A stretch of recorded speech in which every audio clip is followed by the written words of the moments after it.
ఏమయ్యా, ఏమైనా దొరికాయా? దొరకలేదు సార్. మీకు దొరకలేదు సార్. ఓకే, ఇక్కడేం దొరకలేదు, అందుకని మీకు క్లీన్ చీట్ ఇవ్వడం కుదరదు.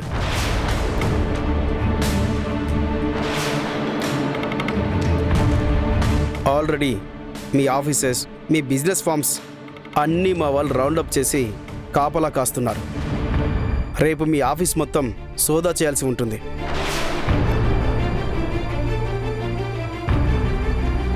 ఆఫీస్లో ముఖ్యమైన లీడ్స్ని, హెడ్స్ని మాత్రం ఆఫీస్కి రమ్మనండి. పదండి అయ్యా. సార్ ఒక్క నిమిషం. ఏంట్రా? బావా, ఆల్రెడీ మీడియా వాళ్ళు ఇంటి బయట కెమెరాస్ పెట్టి మన ఇంటినే ఫోకస్ చేస్తూ వెయిట్ చేస్తున్నారు. వీళ్ళు వెళ్ళగానే వాళ్ళు నానా ప్రశ్నలు అడిగి వాళ్ళ ఇష్టానికి ఏది పడితే అది న్యూస్లో టెలికాస్ట్ చేసి మన పరువు తీసేస్తారు. ఒకసారి ఆఫీసర్స్ని చెప్పమానండి, మన ఇంట్లో ఏం దొరకలేదు కదా. ఇప్పుడు ఇంట్లో ఏం దొరకలేదండి, రేపు ఆఫీసులో దొరకచ్చు కదా. ఇదే విషయాన్ని వాళ్ళకి చెప్పేసి వెళ్తాం. ఈ don't worry. Excuse me sir. చెప్పండి. అసలు మా మీద ఎవరు కంప్లైంట్ చేశారు మీకు? అది చాలా కాన్ఫిడెన్షియల్ అండి, ఎలా చెప్తాం. మాకు రోజు రకరకాల కంప్లైంట్స్ వస్తుంటాయి. మేమన్నీ ఒకేసారి క్రాస్ చెక్ చేసుకొని మాకు అనుమానం వస్తేనే మేము రైడ్కి వస్తాం. మీ లావాదేవీల్లో ఎలాంటి అక్రమార్జన లేకపోతే మీరు కంగారు పడాల్సిందేముంది? మాకు అలాంటి భయమేమీ లేదండి. నా బిడ్డ ఎంత నిజాయితీగా వ్యాపారం చేస్తాడో నాకు తెలుసు. మా పెంపకం అలాంటిది. కానీ మాలాంటి వాళ్ళ మీద కూడా కంప్లైంట్ చేసే మహానుభావులు ఎవరా అని తెలుసుకుందామని, అంతే. మీరే ఆలోచించి చూసుకోండి, మీ శత్రువులు ఎవరున్నారు.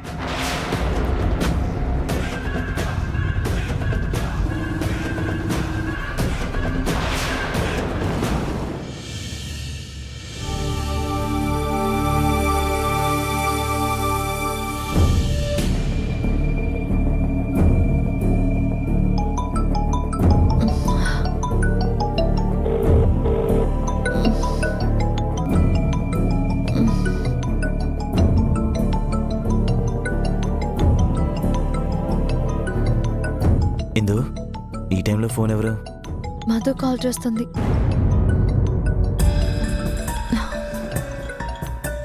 ఈ టైంలో ఏంటి? తెలీదు. మాట్లాడు. హలో మధు, ఏంటి ఇవాళప్పుడు ఫోను? కంగారు పడకక్క, సారీ ఈ టైంలో డిస్టర్బ్ చేస్తున్నాను. పర్లేదు. ఈ టైంలో ఫోన్ చేస్తున్నావంటే చాలా ముఖ్యమైన విషయం అయి ఉంటుంది. ఏం జరిగింది? ఈ టైంలో ఫోన్ చేసావేంటి? నువ్వు భయపడుతున్నట్టు ఏం లేదు, ఒక చిన్న ప్రాబ్లం. ప్రాబ్లమా? అవును, ఇన్కమ్ ట్యాక్స్ వాళ్ళు ఇంటి మీద రైడ్ చేశారు. ఇప్పుడే సోదాలు ముగించి వెళ్లారు. అయ్యయ్యో. ప్రాబ్లం ఏమీ లేదక్క. మనం నిజాయితీగా వ్యాపారం చేస్తున్నప్పుడు, మన లెక్కల్లో ఎలాంటి అక్రమార్చనలు లేనప్పుడు భయపడాల్సిందేముంది? కాకపోతే వాళ్ళిప్పుడు ఇంటితో పాటు రేపు ఆఫీస్లో కూడా రైడ్ చేయాలి అంటున్నారు. ఇప్పటికే డిపార్ట్మెంట్ వాళ్ళు వాళ్ళ మనుషుల్ని ఆఫీస్ దగ్గర కాపలా ఉంచారంట. రేపు ఆఫీస్కి ముఖ్యమైన లీడ్స్, హెడ్స్ని మాత్రం ఖచ్చితంగా రమ్మంటున్నారు. సారీ అక్క, నువ్వు గుడికి వెళ్ళాలని తెలుసు, కానీ దీన్ని మనం ఏం చేయలేం. నువ్వు రేపు ఆఫీస్కి రావాలి. ఈ విషయం ఒకసారి మీ ఆయనకు చెప్పి నువ్వు రేపు ఆఫీస్కి రా. అలాగే మధు, ఇంత పెద్ద ప్రాబ్లం ఉంటే మనం మాత్రం ఏం చేస్తాం? సరే అక్క, నేనుంటాను. సారీ అక్క. పర్లేదు. ఏంటి? ఇన్కమ్ ట్యాక్స్ డిపార్ట్మెంట్ వాళ్ళు ఇంటి మీద రైడ్ చేశారంట. రేపు ఆఫీస్లో కూడా సోదాలు చేస్తారంట. ముఖ్యమైన హెడ్స్, లీడ్స్ అందరూ ఉండాలంట. నా డిపార్ట్మెంట్ తరపున నేను ఉండాల్సి వస్తుంది. అదేంటెందు, నువ్వు లేకుండా వాళ్ళు మేనేజ్ చేయలేరా?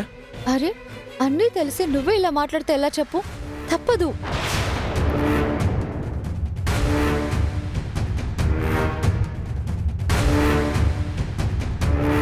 సరే, ఏం చేస్తాం? రేపు కాకపోతే ఎల్లుండో అవతల ఎల్లుండో వెళ్దాంలే. ఏంటో నిజాయితీగా ఉన్న మనుషుల మీద కూడా ఇలాంటి రైట్స్, ఈ అర్ధరాత్రి పూట డిస్టర్బెన్స్ ఏంటో.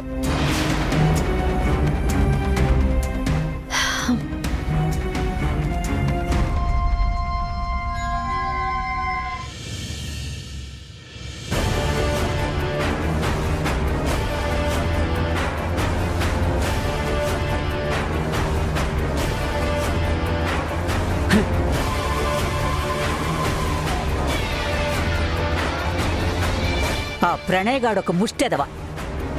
ఆడికో 30,000 పెట్టి 3 రౌడీలను సెట్ చేస్తే కాళ్ళు చేతులు విరక్కొట్టి నిజం వాడితో కక్కిస్తారు, నేరాన్ని వాడితో ఒప్పిస్తారు. సుధీర్ని అన్యాయంగా వాడే పోలీస్ కేసులో ఇరికించాడు అని వాడే పోలీసుల దగ్గర ఒప్పుకుంటాడు. 30,000తో పోయేదాన్ని 30 లక్షలు ఖర్చు పెట్టి రిస్క్ చేశావు. ఈరోజు చూడు ఏమైందో. ప్రయాణం వాయిదా పడింది, అనుకున్నది ఏది జరగలేదు. ఈ డబ్బు తగలెట్టడానికే తయారయ్యవే ఈ మధ్య నువ్వు. అమ్మా, అసలే చిరాగ్గా ఉంది. నువ్వింకా చిరాకు పెట్టుకు, వెళ్ళవుతరికి. ఆ మాకున్న చిరాకు నీకెలా అర్థం అవుతుంది? 30 లక్షలు ఎవరు తిన్న సొమ్ము? అవును, నన్ను తీసుకెళ్ళి 10,000 రూపాయల జీతానికి అక్కడ పడేశారు. ఆ. చచ్చే వరకు నేను ఆ కంపెనీలో పనిచేసిన 30 లక్షలు రావు. సొంత తమ్ముణ్ణి ఆ 30 లక్షలు నా మొహాన్ని కొడితే నేను ముసుకేసుకుని వెళ్ళి వాణ్ణి కొట్టి నిజం ఒప్పించుండేవాణ్ణి. రేయ్, ఇద్దరిని చావు కొట్టేస్తాను. మర్యాదగా వెళ్ళండి ఇక్కడి నుంచి. ఆ విధవని ఏం చేయలేక మమ్మల్ని కొడతాను చేస్తాను అంటున్నావు. నా మూడ్ మొత్తం చెడగొడుతున్నారు. కొట్టడం ఏంటి? నరికి పోగులు పెట్టాలి మిమ్మల్ని. ఆ అమ్మా, నీకు దండం పెడతాను. దయచేసి ఆ నోటికి కాస్త తాళం పెట్టి సైలెంట్గా ఉండు.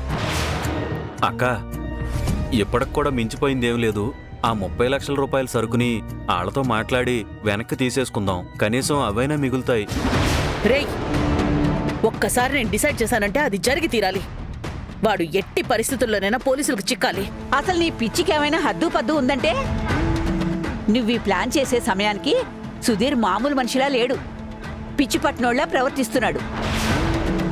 ఏమైపోతాడోనన్న బెంగతోటి ఆ ప్రణయ్ గారిని పట్టించి వీణ్ణి నిర్దోషి అని నిరూపించాలనుకున్నావు.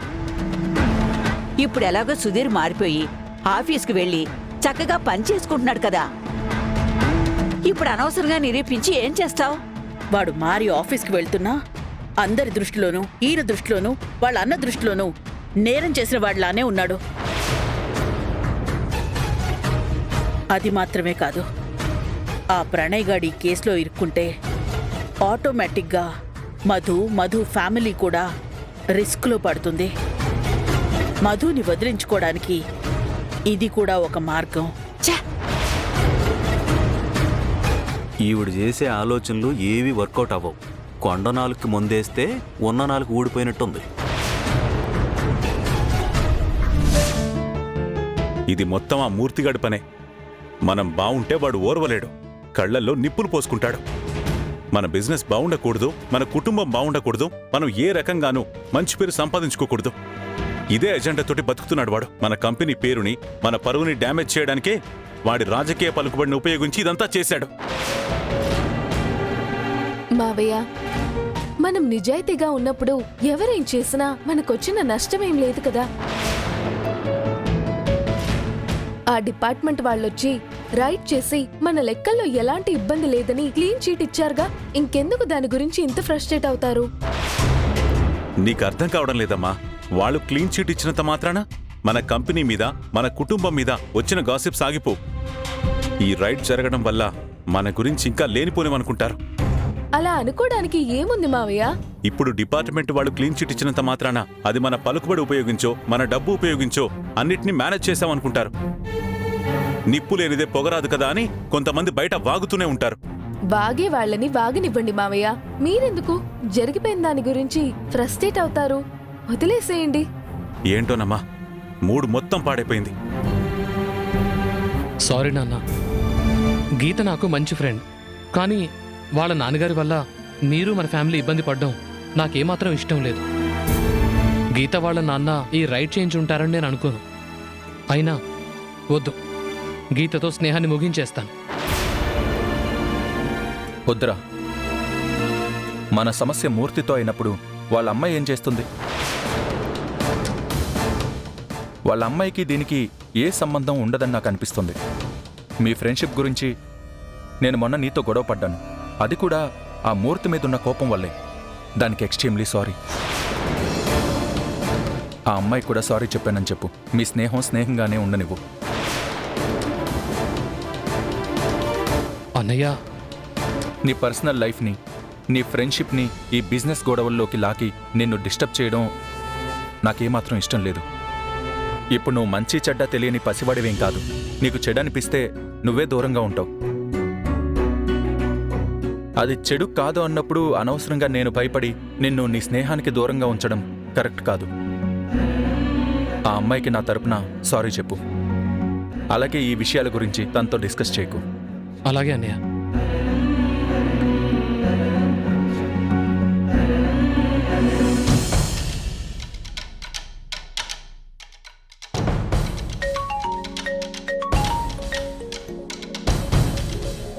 ఆశ్చర్యంగా ఉంది. నందు నాకు కాల్ చేస్తున్నాడు. హలో, గుడ్ మార్నింగ్ నందు. నేనే మీకు కాల్ చేద్దాం అనుకున్నాను.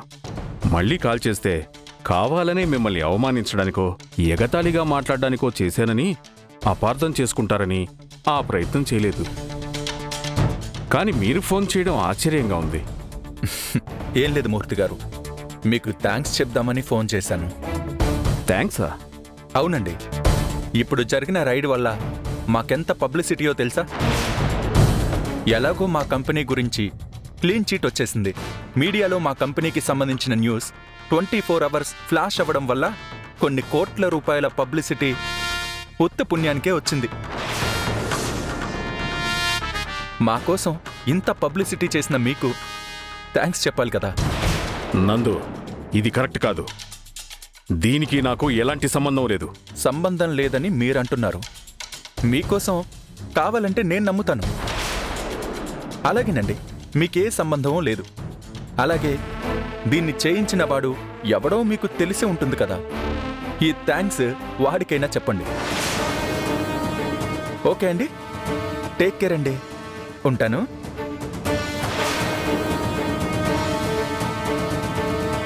అసలు ఆవిడ డైనింగ్ టేబుల్ కింద కూర్చొని ఏం చేస్తుంది? అలాంటి తింగర్ పనులు చేయడానికి చిన్నపిల్ల కూడా కాదు. ఏదో తేడా కొడుతుంది. అసలు మీ అక్క అన్ని బుర్ర తక్కువ పనులే చేస్తుందిరా. 30 లక్షలు ఎవరైనా వృధా చేస్తారా? ఇందాక నువ్వు అన్నట్టు ఆ గ్యాంగ్తో మాట్లాడి ఆ సరుకు వెనక్కి తీసుకుని ఆ డబ్బులు నువ్వు సొంతం చేసుకోరా. బానే చెప్పావు.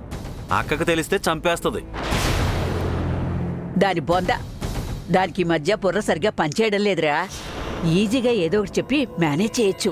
అసలు ఇదంతా పక్కన పెట్టు. నాకు ఒక డౌటు. నువ్వు ఆ టేబుల్ కింద కూర్చుని దొంగ పిల్లిలాగా ఏం చేస్తున్నావు? టేబుల్ కిందకి ఎందుకు దూరావు? నాకేం పని లేక టేబుల్ కిందకి దూరాననుకున్నావా? మధుని నందుని విడగొట్టడానికి నా సొంత బుర్ర వాడుతున్నాను. అందుకే నీకూడా చెప్పకుండా ఒంటి చేత్తో ఇదంతా చేస్తున్నాను. ఇప్పటికే ఆ మధు నందులిద్దరూ కొట్టుకు చచ్చేలా పెట్టాల్సిన ఫిట్టింగ్లన్నీ పెట్టా. ఏమంటున్నావే నువ్వు? వాళ్ళిద్దరికి ఏం ఫిట్టింగ్ పెట్టావు?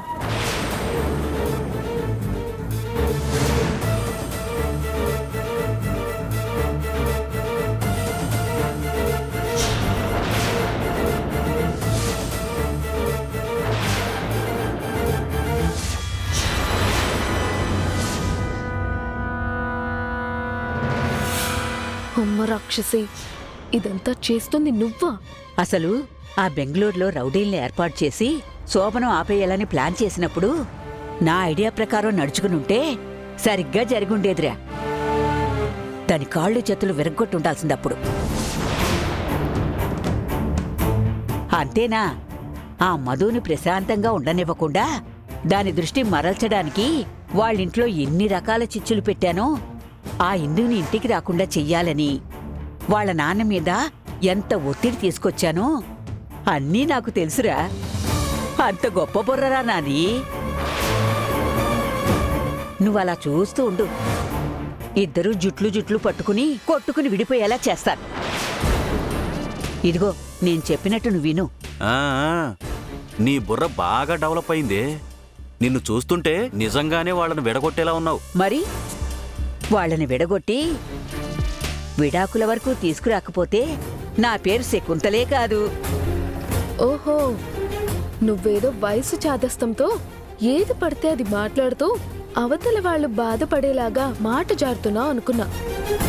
నీ బుర్రలో ఇన్ని కుట్రలున్నాయా? శకుంతల బామా, చెప్తా, మీ ఇద్దరి భరతం పడతా. మీరిద్దరూ ఇంత దుర్మార్గం చేస్తున్నారని అత్తయ్యకి తెలిస్తే ఇద్దరిని తన్ని తరిమేస్తారు. అత్తయ్య మీ వల్ల బాధపడకూడదని ఆవిడికి చెప్పకుండా దాస్తున్నా. కానీ నాకు తెలిసిందిగా, ఇక మీ సంగతి నేను చూస్తా. ఒరేయ్, జరుగుతున్నదంతా చూస్తుంటే నాకు చాలా భయం వేస్తుందిరా. ఇదంతా వద్దురా. అసలే అనుకున్నది జరుగుతుందా జరగదా అని నేను చిరాగ్గా ఉంటే మీరు ఇంకా చిరాకు పెట్టకండి. అయినా ఇప్పుడు ఏమైపోయిందని భయపడుతున్నావు? ఒరేయ్, ఈ దుర్మార్గపు పనులు చేయడానికి, పనికి మాలిన నేరాలు చేయడానికి దేవుణ్ణి అడ్డం పెట్టుకుని చేస్తున్నాం. దేవునితో పెట్టుకున్న వాళ్ళు గొప్ప గొప్పోళ్ళే మట్టి కొట్టుకొని పోయారా. ఇదంతా వద్దురా. ఈ శకునం చూసావా? నువ్వు ప్రయాణం అనుకున్నప్పుడల్లా ఏదో ఒక రకంగా వాయిదా పడుతోంది. ఇది ఒక రకంగా ఆ దేవుడు మనల్ని హెచ్చరిస్తున్నట్టే. అనవసరంగా ఇలా చెయ్యకరా. తొక్కలేదు చెప్పొచ్చావు. నేనేం దేవుడి పేరు చెప్పి జనాల్ని ముంచేయడం లేదు. నేను లబ్ధి పొందడానికి, నా బతుకు నేను బతకడానికి ఏదో ఒకటి చేస్తున్నాను. ఊరికే పాపప్రీతి నా కంటగట్టి నన్ను ఆపాలని చూడకు. మనం వెళ్ళి తీరాల్సిందే. ఒరేయ్, నాకు కూడా మనసెందుకో పీకుతుందిరా. ఈ వ్యవహారం పక్కన పెట్టేసి వేరే ఏదైనా ఆలోచిద్దాం. ఆల్రెడీ చేసిన ప్లాన్ ప్రకారం వెళ్తేనే అనుకున్నది అనుకున్నట్టుగా జరుగుతుంది. 1, 2 కాదు, 5 లక్షల రూపాయలు ఉత్తినే రావు. ఆ మాత్రం రిస్క్ చేయాలి. చూడండి, దయచేసి మీరు మీ నోళ్ళని మూసుకొని ఉండండి. రండి.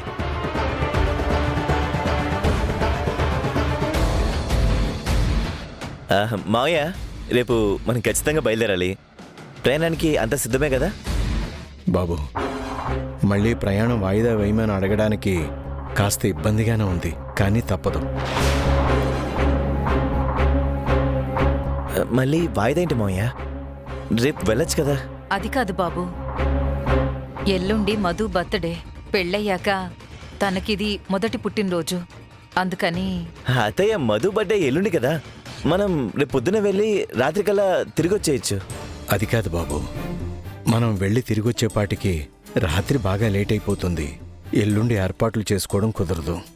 అల్లున్నే అమ్మాయి వాళ్ళ అత్తగారిని, వాళ్ళందరినీ ఇంటికి పిలిచి విందు ఏర్పాటు చేద్దాం అనుకుంటున్నాను. పైగా తన గొప్పింటి కోడలు.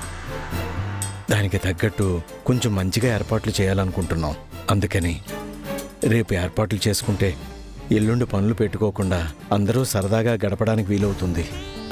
అది కాదు మావయ్య, మొక్కు తీర్చుకోకుండా వాయిదా వేస్తూ ఉంటే నేనెందుకో బాగా డిస్టర్బ్ అవుతున్నాను. ఒక్కరోజే కదా అల్లుడు గారు, ప్లీజ్. అది కాదు మావయ్య, ఏర్పాట్లు ఏం కావాలో అవి ఇవాళ ఏర్పాటు చేసుకొని రేపు పొద్దునే వెళ్ళిపోదామా? అది కాదు బాబు,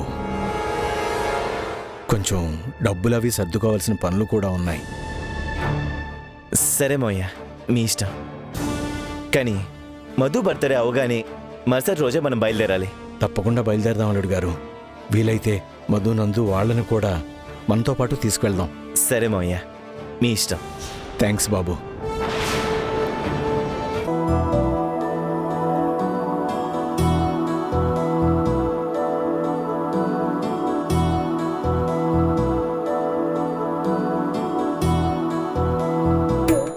నన్ను మా ఆయన్ని విడగొట్టాలని చూస్తావా?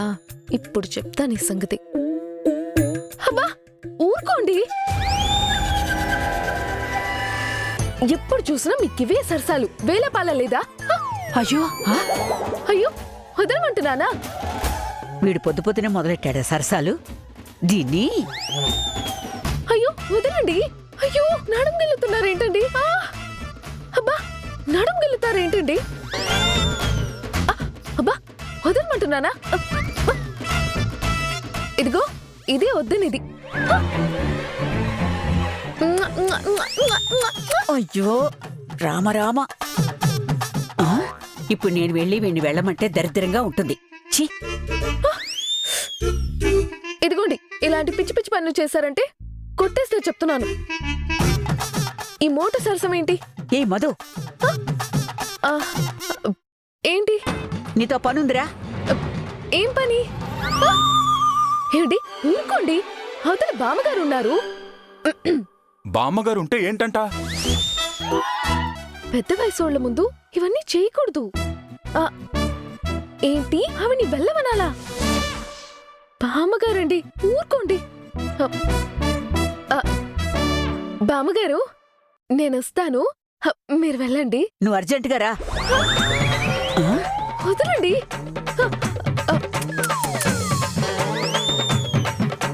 ఈ దరిద్రం, ఈ చెండాలం నేను ఈ వయసులో వెళ్ళలేను, చూడలేను. ఛీ!